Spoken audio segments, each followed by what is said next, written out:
Hello दोस्तों। आज मैं आपको जो कहानी सुनाने जा रहा हूँ उसका नाम है धोखे की सजा। किसी गांव में गंगाधर नाम का मक्कार बनिया रहता था। उसे झूठा अभिमान करने व दूसरों को धोखा देने तथा उन्हें कष्ट में देखकर खुश होने की बुरी आदत थी। वह प्रायः ऐसी हरकतें करता रहता था जिससे लोगों को दुख होता था। गांव के लोग बहुत भोले थे। वे गंगाधर के झांसे में अक्सर मुसीबत में फंस जाते थे। जब मुसीबत में होते तो वह उनके साथ झूठी सहानुभूति जताकर उन्हें अपने पक्ष में करने की चेष्टा करता रहता था। एक बार गंगाधर राजधानी में गया और काफी दिन बाद लौटकर गांव आया। गांव में ही जमीन का एक सौदा करके उसने काफी धन कमाया था। उसने गांव में रुपयों की पोटली दिखाकर कहा कि इतना धन वह राज दरबार में हवेच कर लाया है।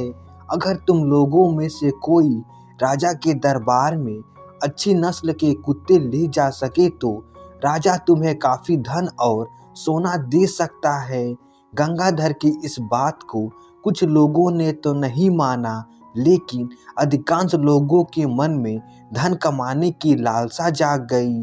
दीनू नाम के एक गरीब किसान ने तो यह निश्चय कर लिया कि वह इधर उधर से अच्छी नस्ल के कुत्ते ले जाकर दरबार में अवश्य बेचेगा और अपनी गरीबी दूर करने का प्रयास करेगा। किंतु समस्या यह थी कि दीनू के पास इतना भी धन नहीं था कि वह 20-25 कुत्ते खरीद सके। कुत्तों के जरिए धन कमाने की बात जब दीनू ने अपने घर वाले को बताई तो उसने सुझाया कि उन्हें अपने खेत के बैलों की जोड़ी को बेचकर कुत्ते खरीद लेने चाहिए। दीनू ने ऐसा ही किया। उसने अपने बैलों की जोड़ी, जिसकी परवरिश भी वह मुश्किल से कर पा रहा था, बेच दी और उससे जो पैसे मिले उससे 25 कुत्ते खरीद कर उन्हें बेचने के लिए राज दरबार की ओर चल पड़ा। राजा के दरबानों ने दीनू को राजमहल के रास्ते में ही रोक दिया। उसे बताया कि यहाँ कुत्ते नहीं खरीदे जाएंगे। दीनू को यह जानकर घोर निराशा हुई।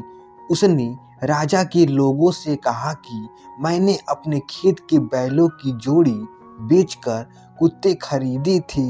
अगर मेरे कुत्ते नहीं बिके तो मैं बर्बाद हो जाऊंगा। परंतु उसकी मजबूरी पे किसी ने ध्यान नहीं दिया। इस पर दीनू ने अपने कुत्तों को महल के नीचे खड़ा कर दिया तथा स्वयं जोर जोर से रोने लगा। शाम तक ध्यान नहीं दिया। संयोग से शाम के समय राजा छत पर घूमने निकला। उसने दीनू को रोते देख लिया और उसे महल में बुला भेजा। दीनू ने कहा, महाराज, रूपगढ़ गांव के बनिए गंगाधर ने मुझसे कहा था कि आप कुत्तों को खरीद कर काफी धन तथा सोना देंगे। अतः मैंने अपने बैलों की जोड़ी बेचकर कुत्ते खरीद लिए और आपके दरबार तक ले आया। राजा चतुर और दयालु था। उसे यह समझने में देर नहीं लगी कि गंगाधर कोई मक्कार आदमी है जिसने भोले भाले दीनू के साथ धोखा करके उसे मुसीबत में डाल दिया है। अतः दीनू को सतावना देते हुए राजा ने कहा, घबराओ नहीं, हम तुम्हारे कुत्ते अवश्य खरीदेंगे।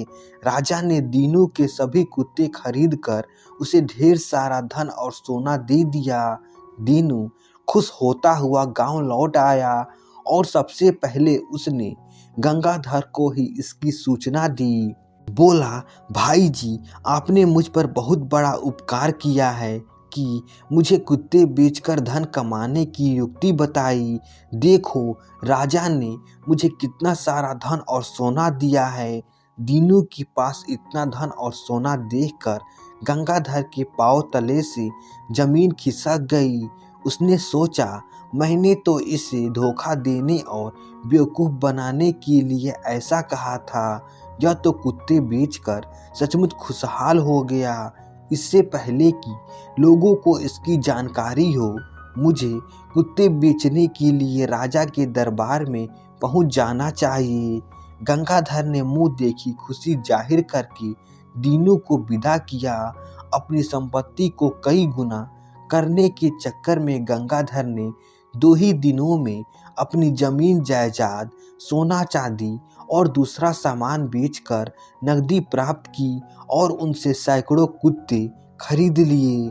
कुत्तों की संभाल के लिए भाड़े के कुछ मजदूर साथ लिए और उन्हें बेचने के लिए राजमहल पहुंच गया। दरबानों ने उसे भी राजमहल के द्वार पर ही रोक दिया और बताया कि यहाँ कुत्ते नहीं खरीदे जाएंगे।